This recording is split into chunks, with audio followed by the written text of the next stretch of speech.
Hi guys, welcome to Penny's youth service. This week's service is with a few differences. Firstly, unfortunately, we are not welcoming you to Penny's Youth Cafe since you will know that we have needed to close due to the second lockdown. We look forward to hopefully opening again on Sunday, December the 6th. And also today's service is a special Sunday because it is Remembrance Sunday. And so today we will be reflecting on simplicity as part of the Faith Foundation. And we'd really like to encourage you to reflect on how we can simplify our life to avoid some of the complications that we often create for ourselves in life.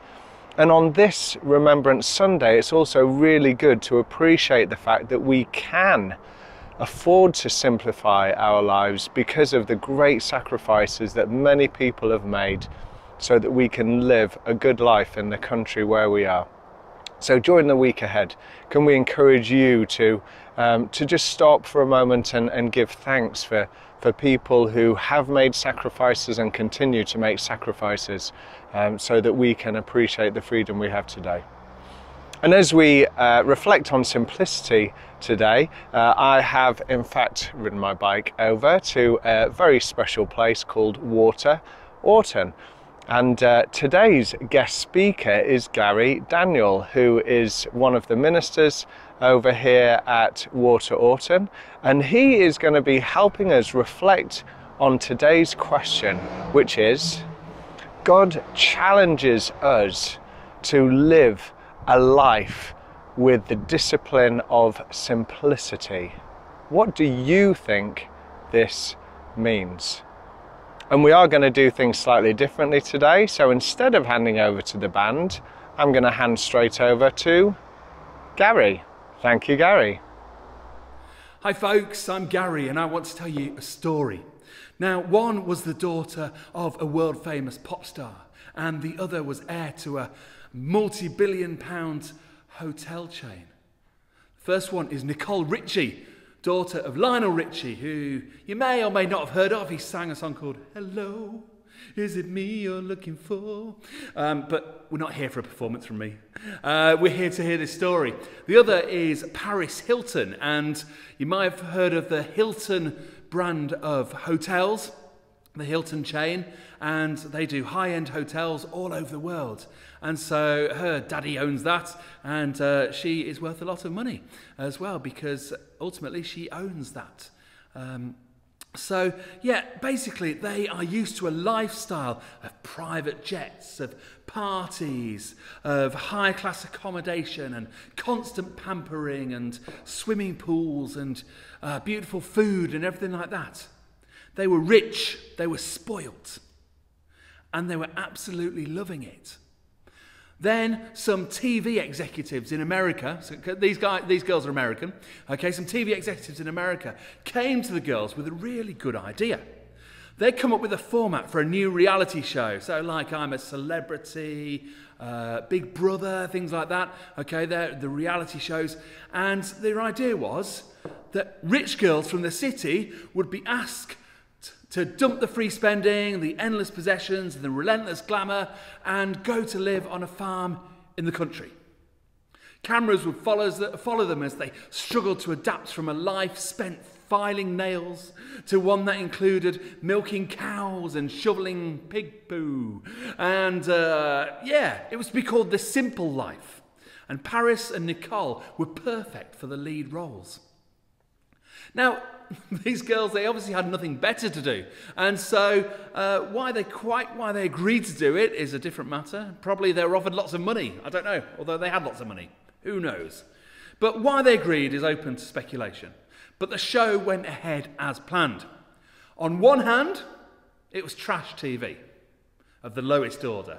On the other, it was fascinating to watch. Leaving their credit cards and mobile phones behind as well. Can you imagine? The girls moved on to an Arkansas family farm and attempted to get to grips with their new way of life. By the end of the month, they had ruined the farm's milk supply. They'd caused havoc in every area of the family business. And they'd been politely asked by the farmers themselves to stop doing every task that they turned their hand to. The simple life ended up running for 5 years, but quickly moved away from the straightforward format of rich girl from the big city to a farming, simple life that had worked so well in the first season. While in one sense the show's title was intended to poke fun at the perceived intelligence of its 2 stars, it also reflected the simple lifestyle enjoyed by the farming family. In the light of the girls' ridiculous, tantrum-filled and utterly spoilt behaviour, because that's what they showed, the viewer was left seriously wondering whose life they would prefer to step into. The complex world of the rich, partying socialite, celebrity, or the simple, hard-working life of a farmer. Which life do you think you would rather have? That of a rich Hollywood celebrity, or that of a humble farmer? And why?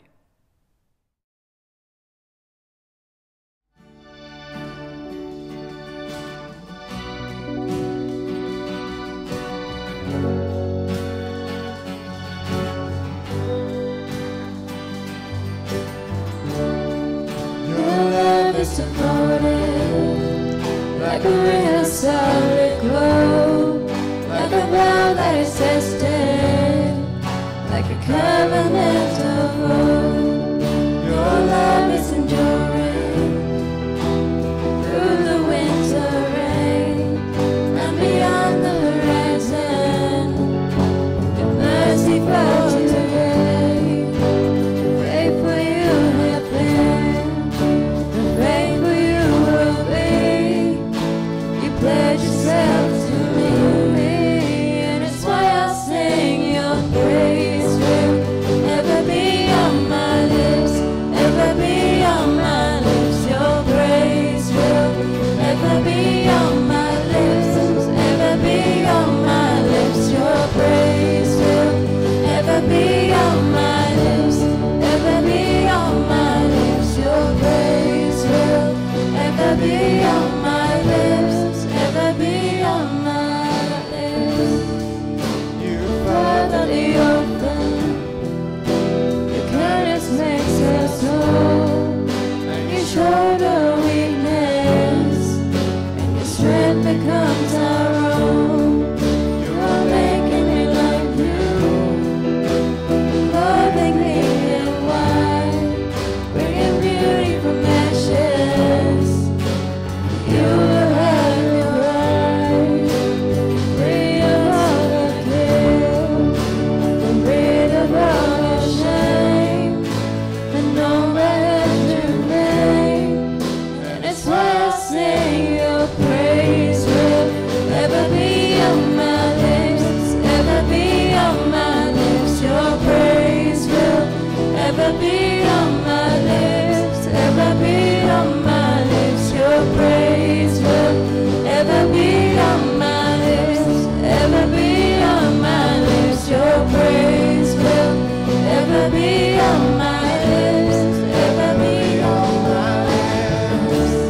You will be praised, you will be praised. With angels and saints we sing worthy,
Part of the reason I've come to Water Orton today is to film at this impressive church behind us, and we are recording at different locations around the country to help illustrate how strong foundations in a building like this one can help a building last for centuries. And if we build a strong faith foundation in our life, then based on the teaching of Jesus and possibly even simplifying our life, that faith foundation can prepare us for the years to come. So let's hand over to our resident historians to tell us a bit more about Water Orton Parish Church. The village church of Water Orton is found in North Warwickshire, and it's believed it may have been included in the Domesday Book. Until the 14th century, the village people attended church services at Castle Bromwich. In 1346 they built their own chapel. The original chapel no longer remains, but the graveyard in Old Church Road survives, including the stone village cross dating from 1347, and also the old Water Orton Bridge built in 1520. The present church was built in 1879 for £4,000. The foundation stone for the new church was laid on the 11th of September 1878, and a little over a year later the church was consecrated by the Bishop of Worcester. An organ was installed in 1885. It's a Grade 2 listed building, and it did have a fine spire which unfortunately had to be dismantled in the 1980s for safety reasons due to the effects of atmospheric pollution.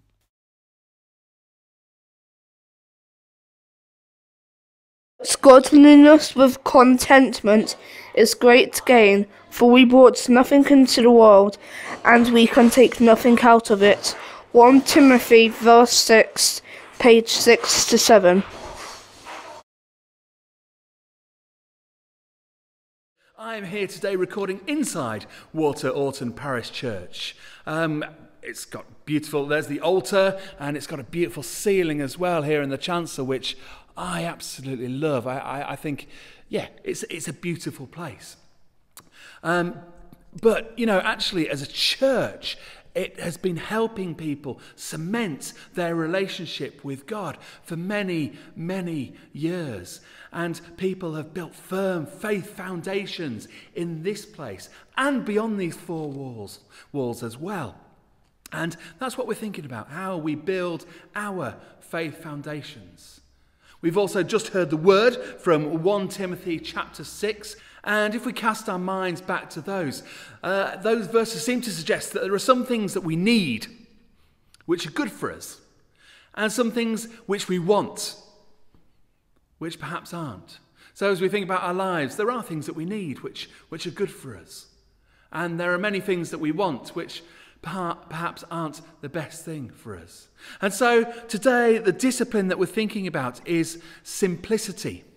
How do we simplify our lives so that we might know God more?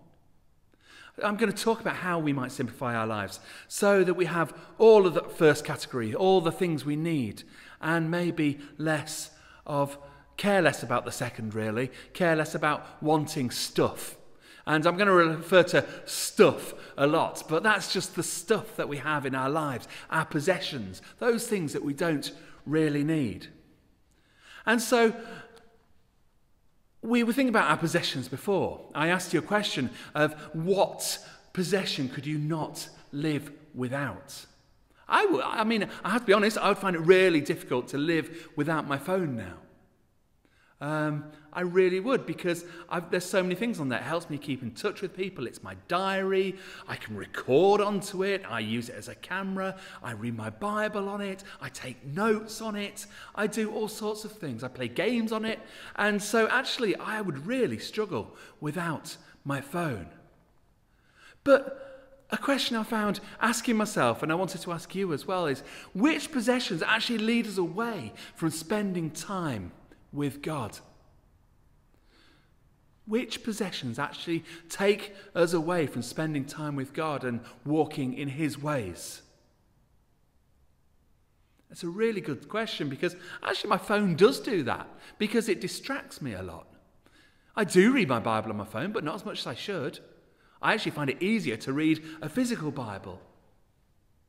But I do read my Bible on my phone still, but it's a distraction.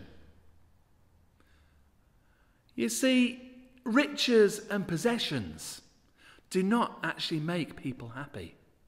Now, I know that's a really tough context to understand, but it doesn't matter how much money one has. As long as someone has their health, then we have life, don't we? As long as we have those important things, we have food that gives us energy.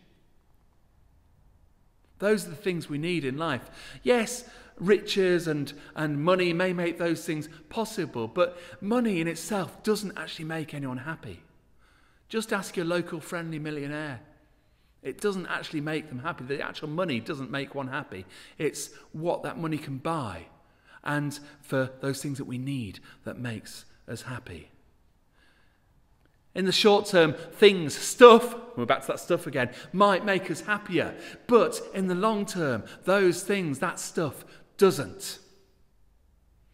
Those verses that we heard in 1 Timothy 6 tell us that godliness with contentment, rather than a stack of snazzy possessions, is great gain. And you know what? That is true.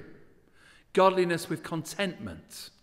Choosing to have less stuff is the path to true contentment. But how do we do that? How do we do that? Do we need to simplify our lives? Just like Paris Hilton and Nicole Richie had to. Wonder what your answer to the, would you rather be a rich Hollywood celebrity where you couldn't walk down the street without getting recognised? Or actually, would you prefer that simple life of being a farmer where no one's recognising you, but you're doing an important job and you might not have as much, but maybe there's more space to know God? Living more simply makes more sense, but it's hard to believe that until you try it. So next, I want us to think about, what should I do less to simplify my life? I don't know about you, I often think there aren't enough hours in a day. I'm a busy man, I've got work here, I've got family commitments, I've got other commitments, I want to help out here and I want to go out there and do this and that, and there isn't enough hours in the day. And I'm sure you often think that as well, especially when you've got your bedtime coming up. I'm just as bad. You see, we think, oh, well, no, I just want to do this, I just need to do this.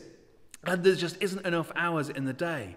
But do you know something? To be so busy that there's not enough hours in the day or in the week, God doesn't want us to be like that. He wants us to rest. Okay? God, when he made the world, I don't know if you know the creation story, but it says about 6 days. For 6 days, God created the world. For 6 periods of time, God created the world. And on the 7th day, for that 7th period of time, he rested. And he looked at what he had done, and he saw that it was good. And he had time to stop and review and see what was going on in his creation. And it works the same for us as well. I'm not saying I am saying, actually, we should have a day off. We should have time where we rest. We should have time where we're doing less.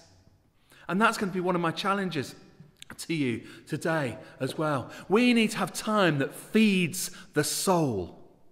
Now that's quite complicated, but our soul is important. That's what makes us us. That's the bit that connects with God.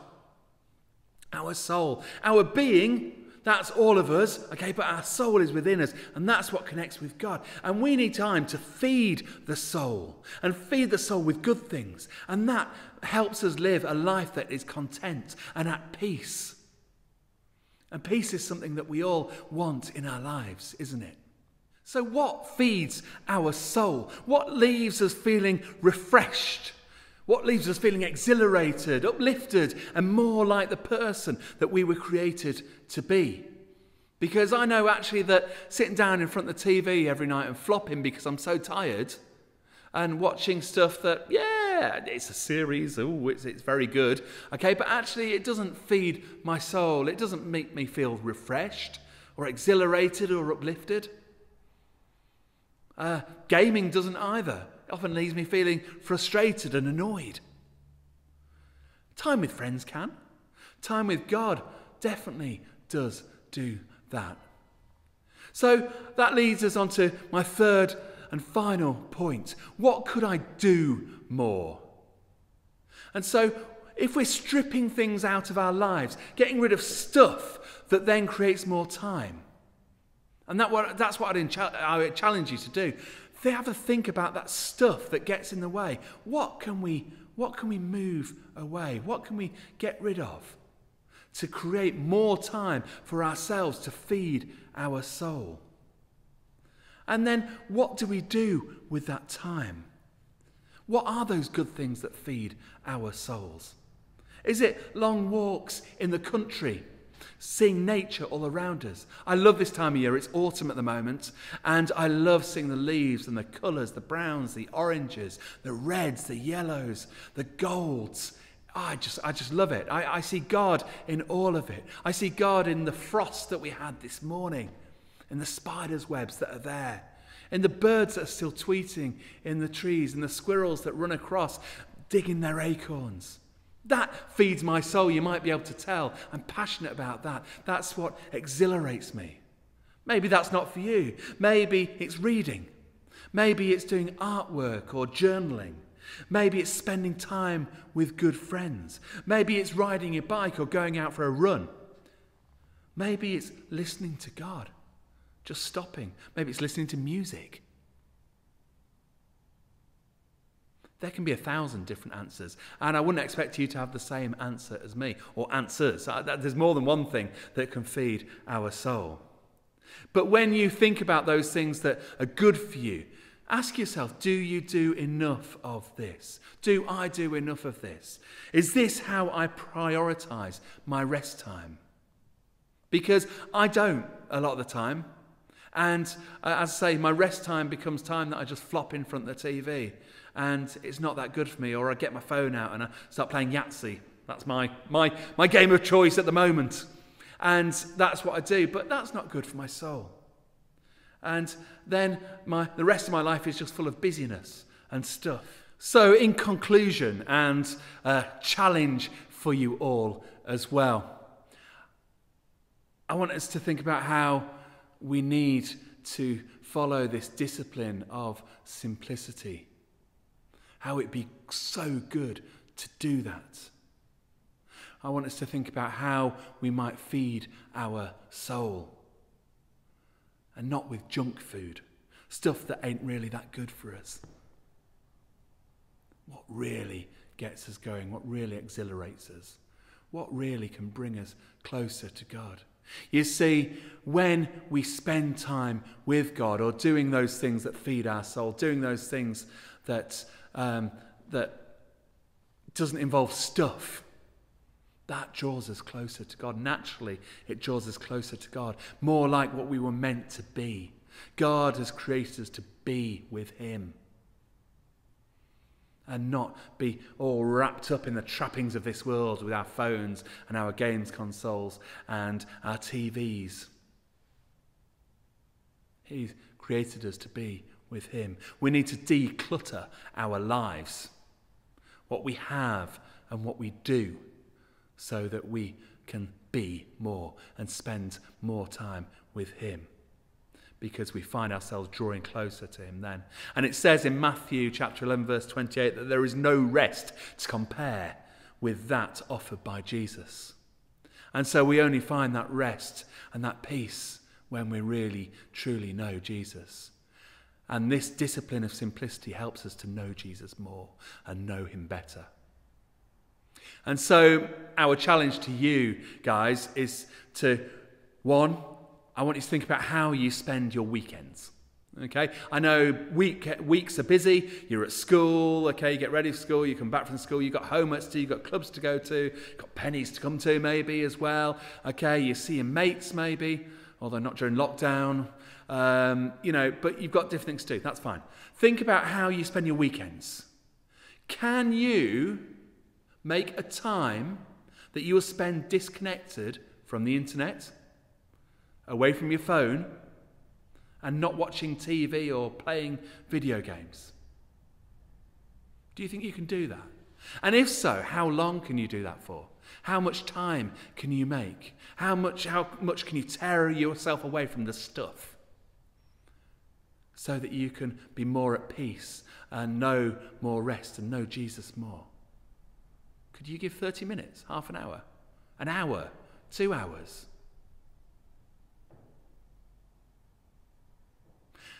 And then when you've made that time, how might you feed your soul? What things could you do?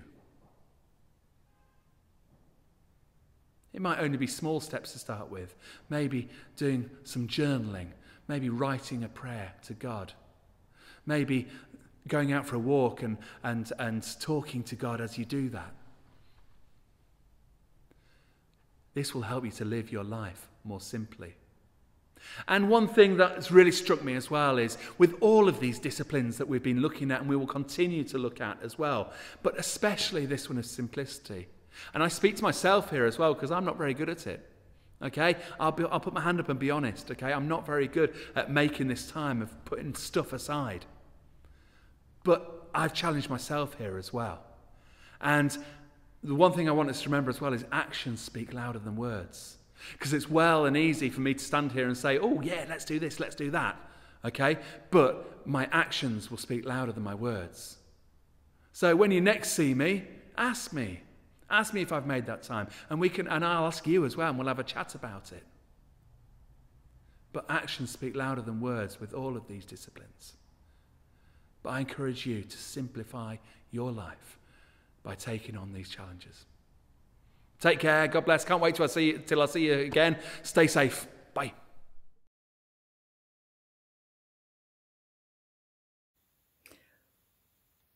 What are some of the possessions you just could not live without? Does money buy happiness? Why or why not? The Bible says that the love of money is a root of all kinds of evil. Why do you think this is?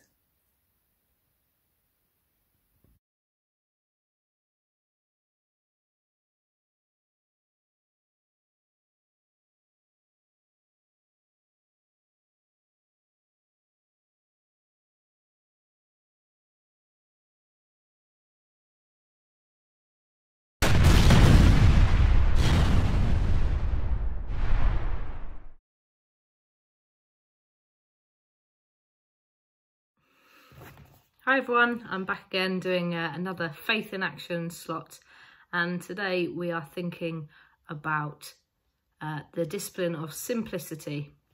So I want you to think about these things: iPad, iPhone, Bible, computer, DVD player, films, music, 3D TV, designer clothes, latest PlayStation or Xbox, bike.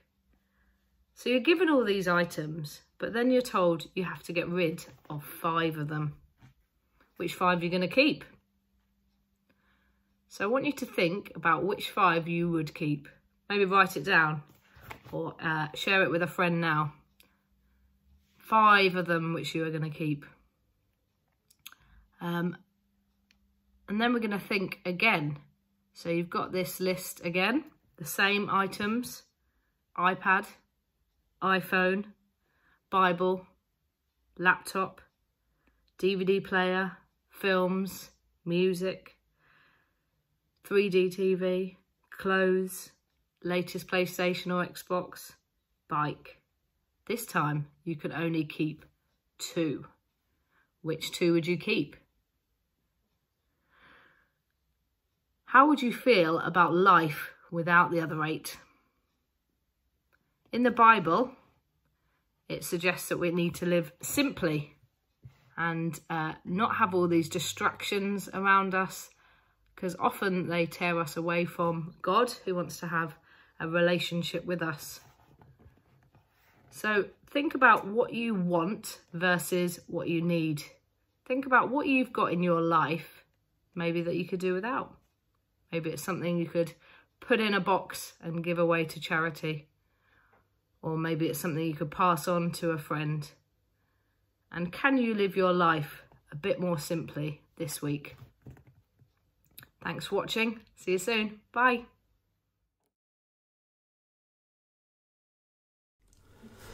Hello young people, it's lovely to be with you, albeit virtually again.